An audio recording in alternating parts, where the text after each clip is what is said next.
Hey again, Nico here from ShaktiMat. I hope by now you've had some positive experiences with your ShaktiMat and you continue to establish it into your daily self-care routine. If you're still struggling a bit with the sensation of pain as you lie down on your mat, don't worry about it, just keep going, and with time things will get a little easier. You should think about where you want to store your ShaktiMat, so preferably somewhere where you can easily see it. And also think about at what point of the day you can most easily free up time for your ShaktiMat session. A lot of users prefer to use their ShaktiMat right before they go to sleep. So it might be a good idea to place your ShaktiMat right between your bed and your side table. If you start to crave your ShaktiMat a little bit, congratulations, because that means you've formed a new habit. But you may not be at that point yet. So here's a few facts about your ShaktiMat that may reassure you of the positive impact your purchase has already had. Did you know that the ShaktiMat is made of 100% organic cotton and it's ethically handmade?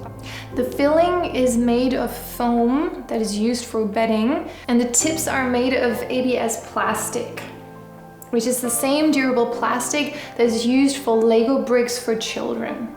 By choosing ShaktiMat, you're actually not just doing something for your own well-being, but also for the well-being of others, because ShaktiMat supports charitable initiatives and ethical crafts. So now, it's time to get on the mat.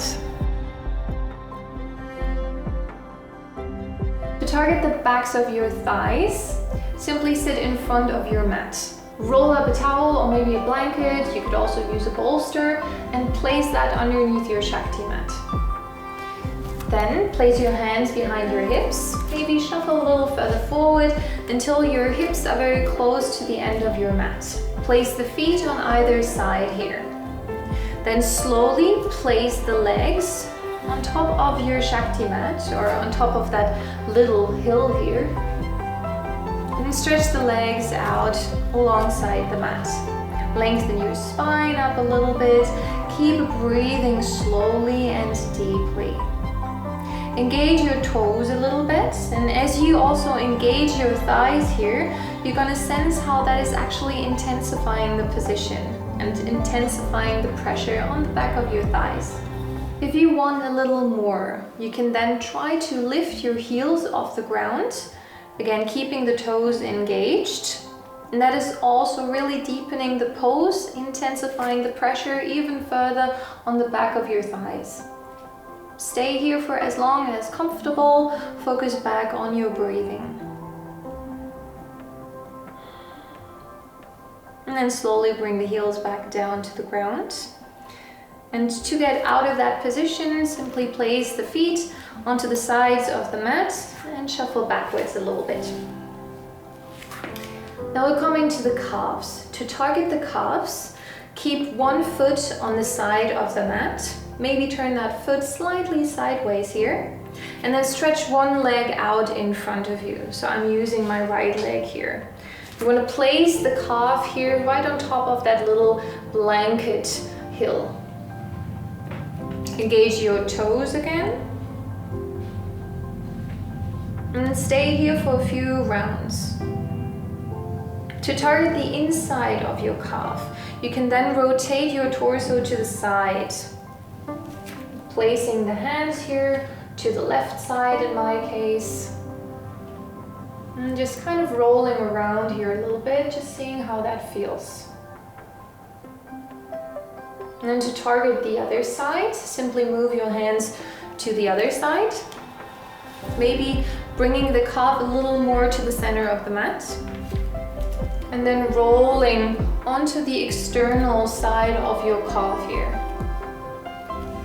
If you want to add a little more pressure, you can place your foot on top of your calf, or maybe simply your other calf on top of your thigh, and that's adding more weight into that position here.